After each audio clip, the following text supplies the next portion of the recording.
प्रभु नित्यानंद श्री अद्वैत गदाधर श्रीवासादि गौर भक्तवृंद हरे कृष्णा कृष्णा कृष्णा कृष्णा हरे हरे हरे राम राम राम हरे हरे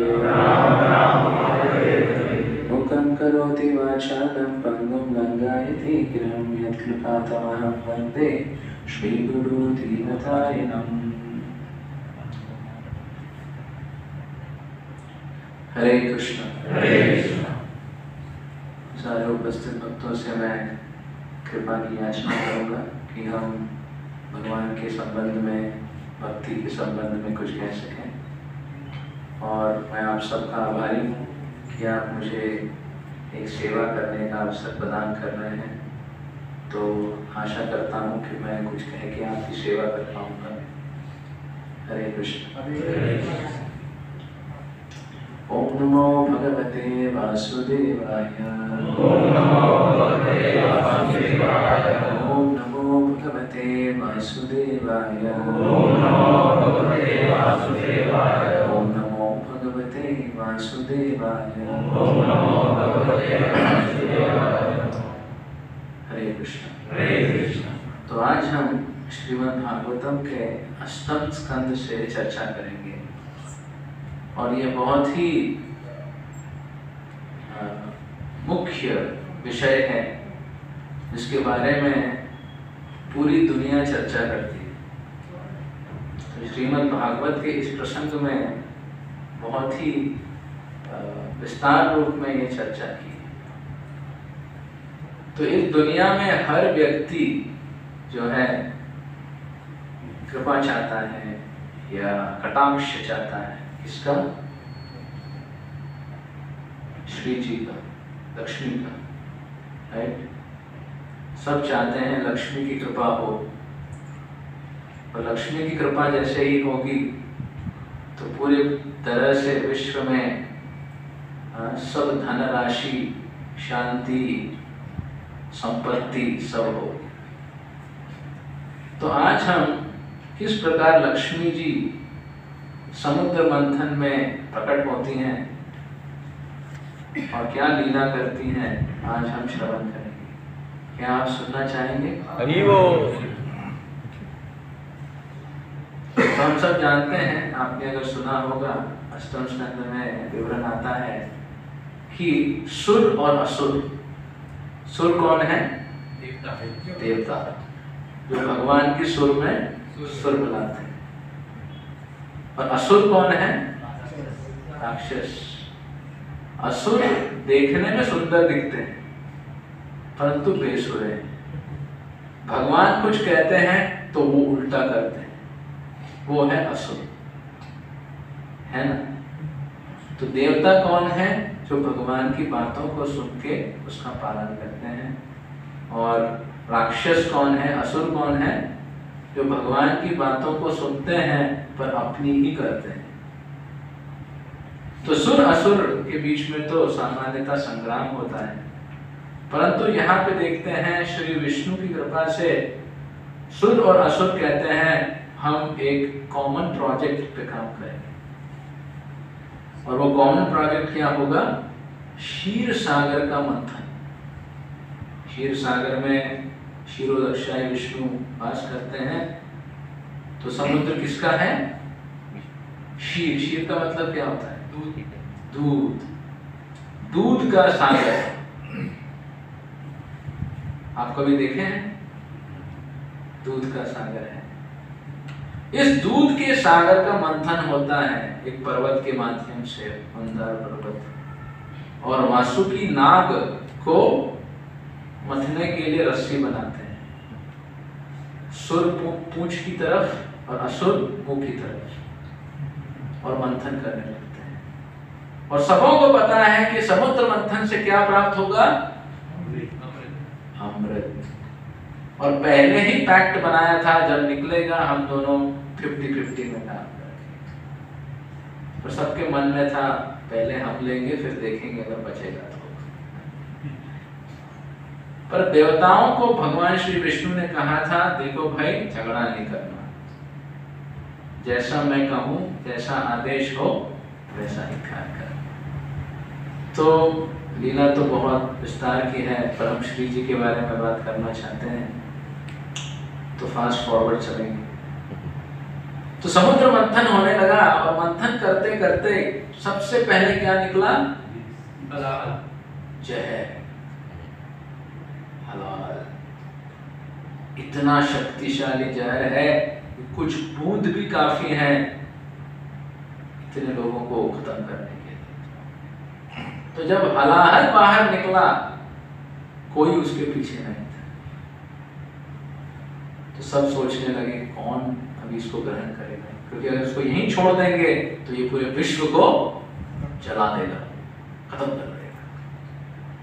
तब नारायण कहते हैं आप कैलाश जाइए और भोलेनाथ के पास जाइए। भोलेनाथ जो है बहुत ही कृपालु है, दयालु है।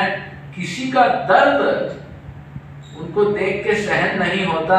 वो आशुतोष हैं, बहुत जल्दी प्रसन्न हो जाते हैं, परम वैष्णव हैं, तो दूसरों के लिए अपने बलिदान को भी नहीं सोचते। तो सारे उस सुर और असुर हलाहल को लेकर कैलाश चले गए और जाके शिव जी को बहुत उपासना करने लगे। और उपासना करने के बाद शिव जी कहते हैं तो कैसे आना हुआ? प्रभु जी आपके लिए विष हमें प्रॉब्लम हो गया है, आप थोड़ा हलाहल पी लीजिए। तो शिव जी समझ जाते हैं कि क्या अवस्था है।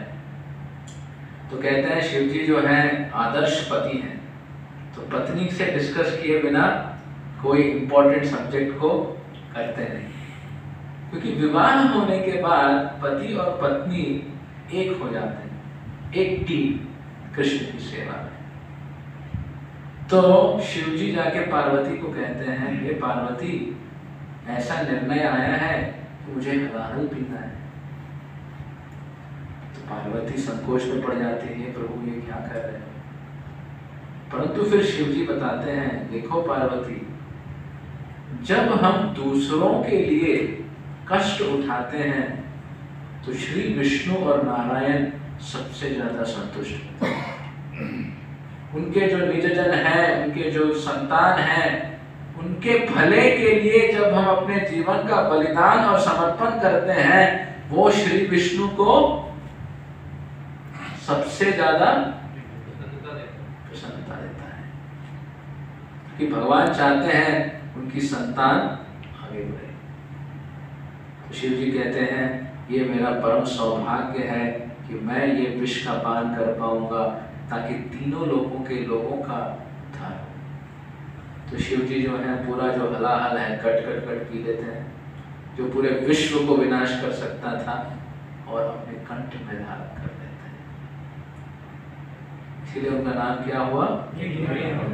नीलकंठ, कालकंठ। तो आचार्यगण बताते हैं कभी कभी दूसरों की निंदा, भक्तों की निंदा विष के समान है। तो विष जब अगर आपके पास हो, अगर उस विष को आप अंदर जाने दोगे हृदय में, तो आप जल के राख हो जाओगे। और वही निंदा अगर आप मुंह से कहोगे तो दूसरे के हृदय को नाश कर दोगे। समझ पा रहे हैं? तो निंदा को कहते हैं दिल पे भी मत लो और दूसरों को भी मत बोलो, कंठ में धारण करके रखो, नीलकंठ की तरह,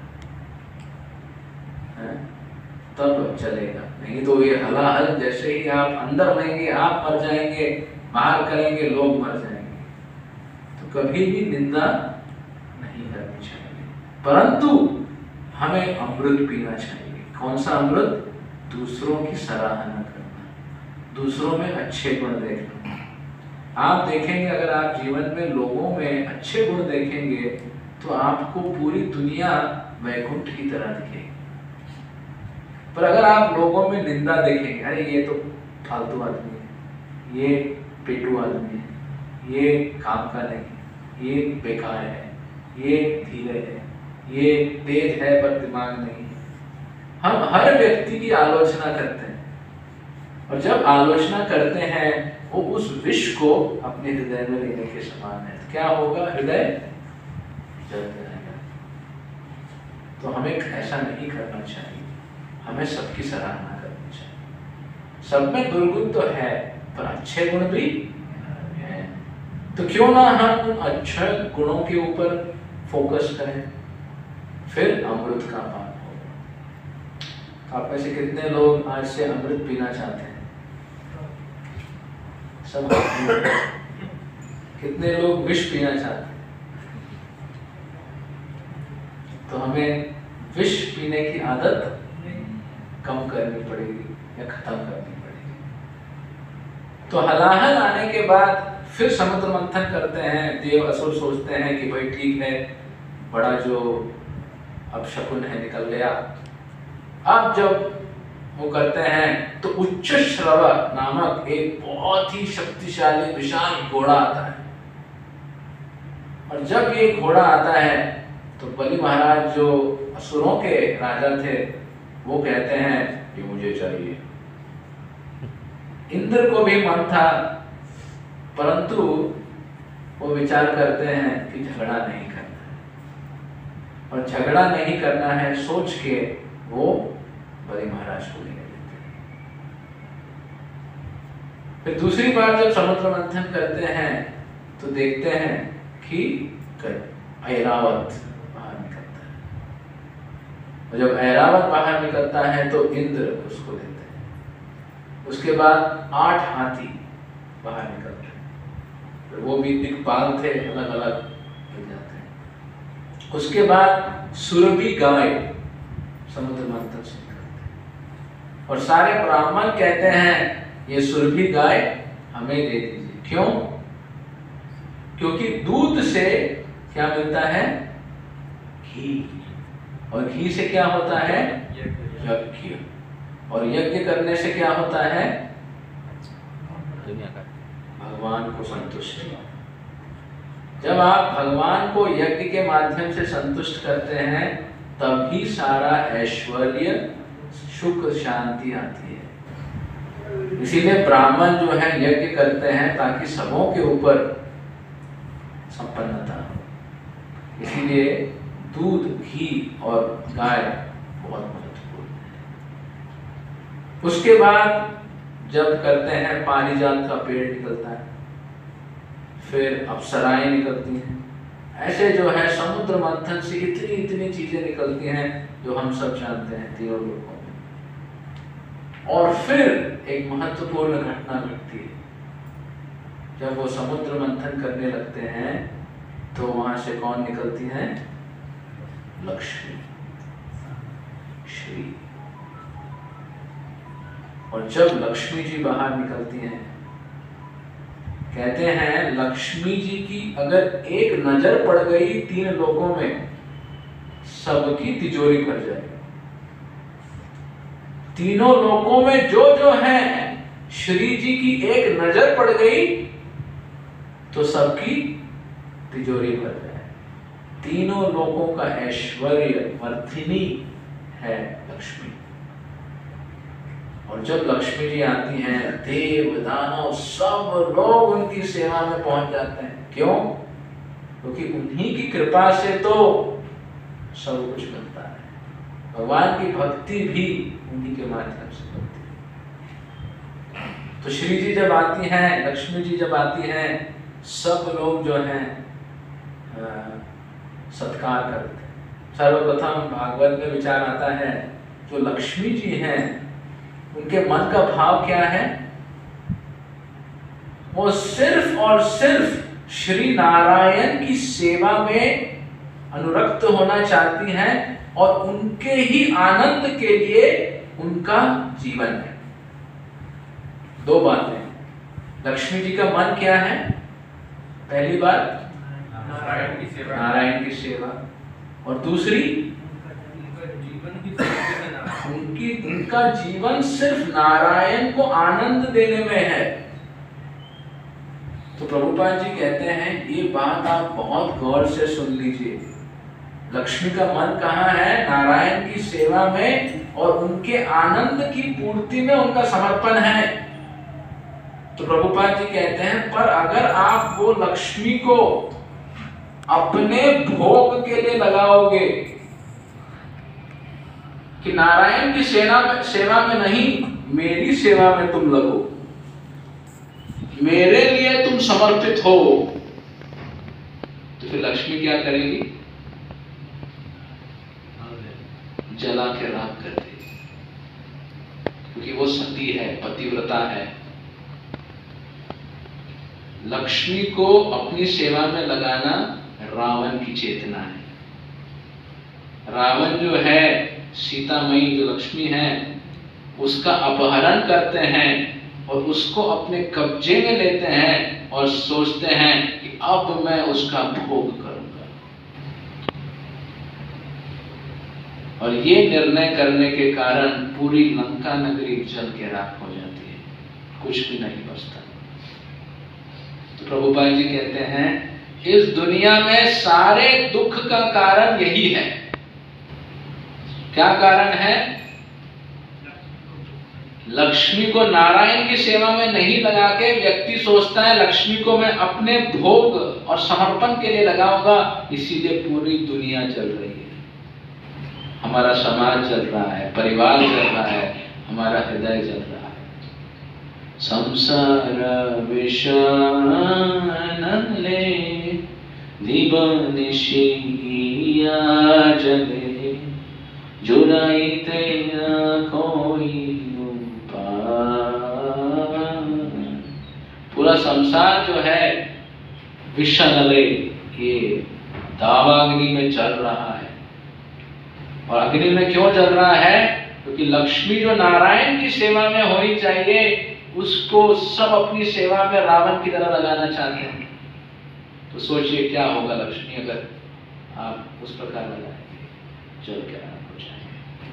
प्रभुपाद जी कहते हैं यही मूल कारण है सबके दुख का। प्रभुपाद जी कहते हैं हमको क्या बनना है? रावण? हमको हनुमान बनना है।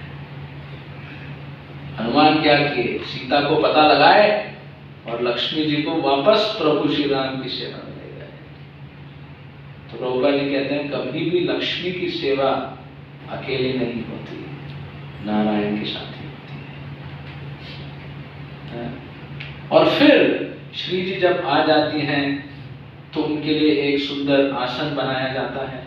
ब्रह्मा जी आसन देते हैं, सरस्वती जी हार देती हैं, कोई छतरी देता है, तो कोई माला पहनाता है।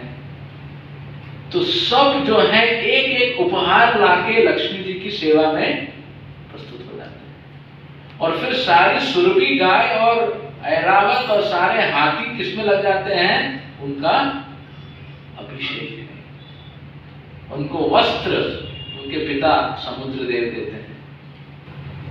उनका सुंदर अभिषेक होता है पंचगव्य से। और सारे देव लोग, असुर सब आनंद से उनकी सेवा करते हैं। उनका अभिषेक करने के बाद श्री जी जो है, लक्ष्मी जी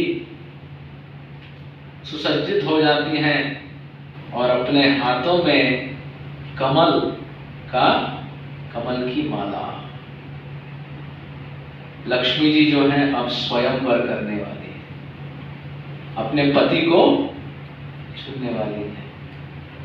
सब लोग आशा कर रहे हैं शायद ये माला उस पे पड़ेगी। और देखिए जो लोग वहां पे प्रस्तुत थे, छोटे मोटे लोग नहीं थे, तीनों लोगों के स्वामी थे। इंद्र है, ब्रह्मा है, शिव है, कौन कौन है, सब लोग वहां प्रस्तुत। क्योंकि उनकी कृपा कौन नहीं चाहेगा, कटाक्ष कौन नहीं चाहेगा। तो लक्ष्मी जी चलने लगती हैं और फिर सोचती हैं इन सबों को मैं देखती हूं, पर सबों में कुछ न कुछ त्रुटि है, कोई भी परफेक्ट नहीं है। किसी के पास शक्ति है तो अहंकार भी, वैरागी है तो कुछ और दुर्गुण भी है, बहुत कुछ है तो भक्त नहीं है, और समय के कालीन सब लोग की मृत्यु भी हो जाएगी। इस प्रकार लक्ष्मी जी सबको देखती हैं और देखती हैं कि सबों में कुछ ना कुछ कमियां हैं कि मैं उन्हें अपना पति बना नहीं सकती। तो इस प्रकार जब लक्ष्मी जी भर्त्सना एक प्रकार से अगर सुखदेव गोस्वामी करते हैं, वो ये बतलाने के लिए कि नारायण में ये सारे दुर्गुण या कमियां नहीं है। वो शक्तिशाली भी है पर घमंड नहीं है, तपस्वी है अहंकार नहीं है, मृत्यु से परे है, सर्वशक्ति संपन्न है और भावग्राही जनार्दन। तो जब श्री तब समझती है नारायण ही है जो मेरे पति बन सकते हैं। और आप देखिए जब कमल का जो हार है वो नारायण के पास लेके जाती है, श्री नारायण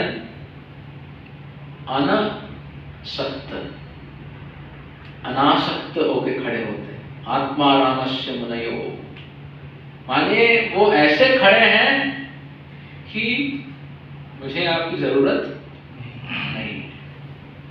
और सब लोग चाहते हैं लक्ष्मी को, और नारायण वहां खड़े हैं अनासक्त होकर, आत्माराम। ठीक है, चुना तो चुना, नहीं भी तो चले। निरपेक्ष होकर वहां पे श्री विष्णु खड़े हैं।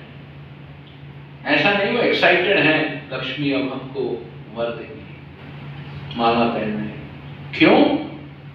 अब आप कहेंगे ऐसा क्यों प्रभु जी? नारायण को तो लक्ष्मी के प्रति भाव होना चाहिए।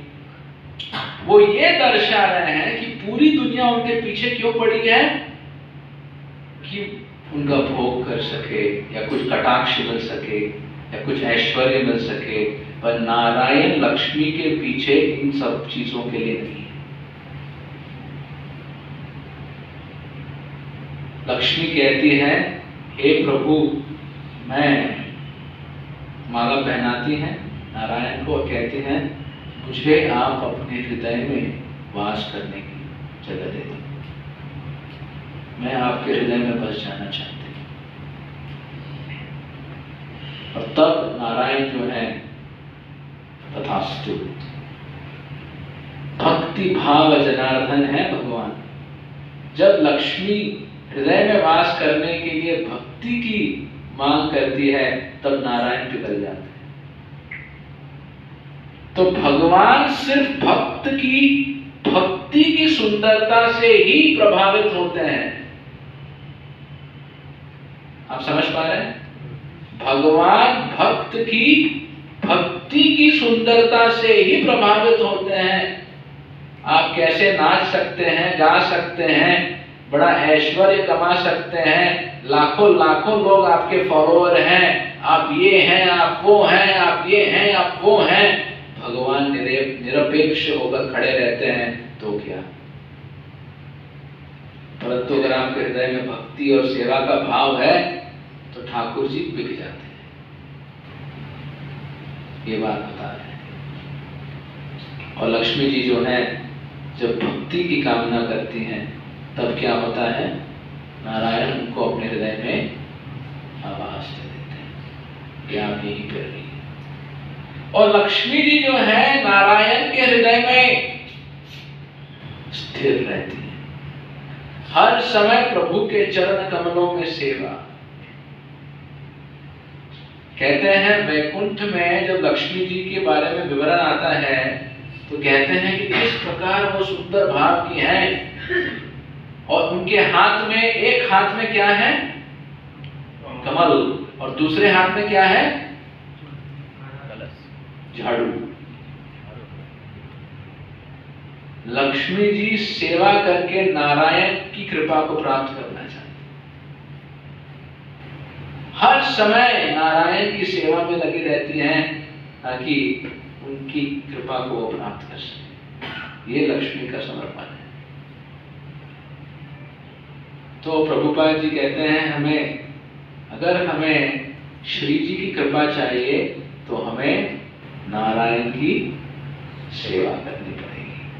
अगर उनके स्वामी नारायण की सेवा करेंगे, आपको पूरी तरह प्रोत्साहन कौन देंगी?